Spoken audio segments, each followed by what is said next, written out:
competitive marketing position, okay?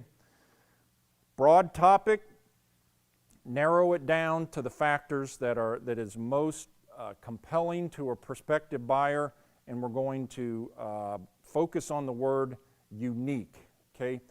Most of us have heard unique selling proposition, unique value proposition. The uniqueness is the factor here, is what's going to make a prospective buyer give you a premium, okay?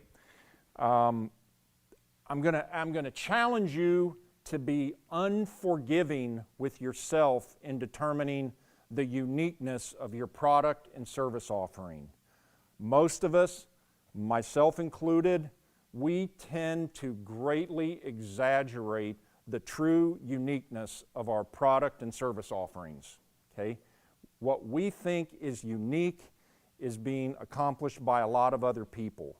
But when you're unforgiving and don't let your ego get in the way, and you truly focus on how are we different, keeping in mind that that uniqueness is not just based on a product or service itself, but more often than not, the uniqueness that creates value in the eyes of a buyer is the uniqueness of the customer experience, okay?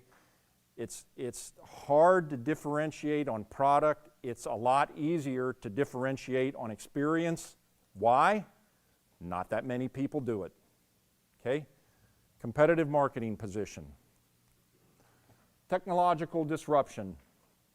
Two elements to this. External, internal, okay?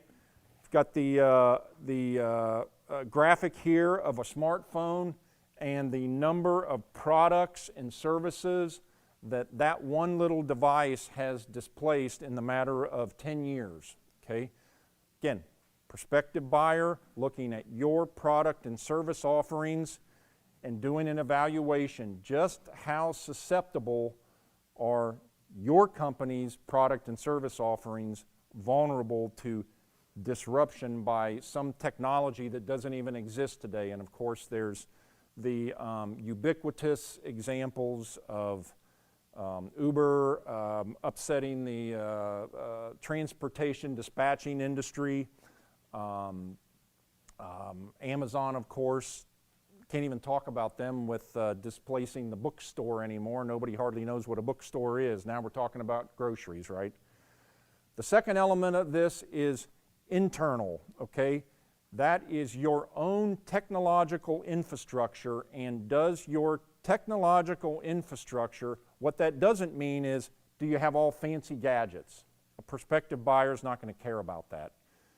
It also is something more than, hey, we're on the latest version of Office.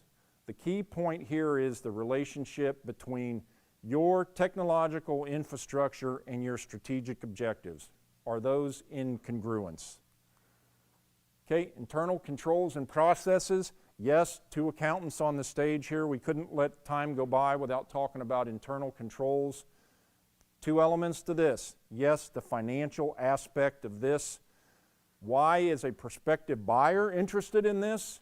Because the results that the information that you provide them, if they are feeling that the internal controls properly are in place, that's going to cause your results to be a lot more believable. Okay?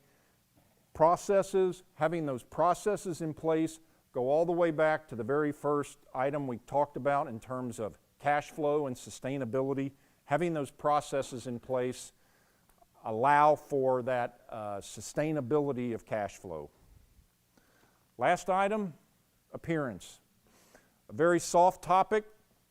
Again, picture of the beautiful facility we're in here today. I think most of us felt pretty good as we walked through the doors here and said, Aileron's got their act together. A prospective buyer is going to make those same first impressions when they see your facility, okay? However, that's only half the picture today. The second half of the picture is not only your physical presence, but your online and digital presence. I can assure you that a prospective buyer is going to be very interested in how you look to the digital world. So there you have it. 8 golden nuggets from a buyer's perspective to enhance the value of your business. That was done in a whirlwind. I was just having a conversation with Mark here when we got started, and we were talking about the topic that David's going to discuss right now, and that's one of not just planning, but one of execution, and why time is not your friend here.